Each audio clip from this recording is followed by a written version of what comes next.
Today on this 2008 Chevy Silverado Pickup, we're going to be installing Curt Hitch, part number 13322.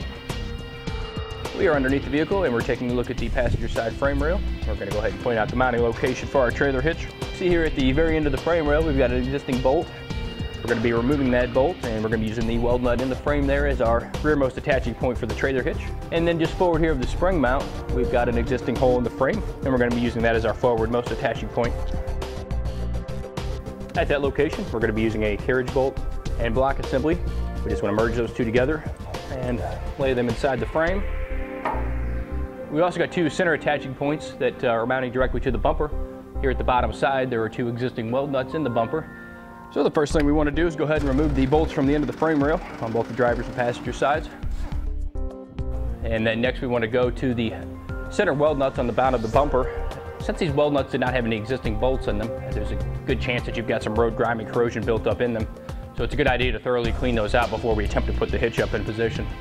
To do that, we just want to take a spray lubricant, spray those down, and then we just want to take a wire brush and run that into the weld nuts a few times. Loosen up that road grime and corrosion that's in there.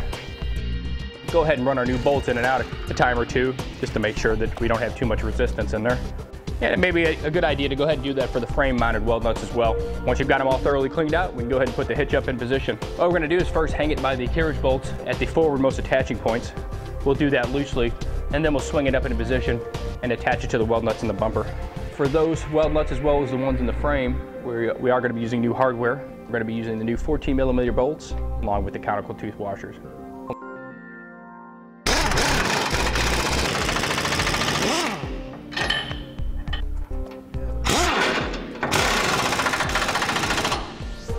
Once we have all the bolts tightened into position, we want to go ahead and go back through and torque them down. You want to verify the specific torque rating for each of the bolts.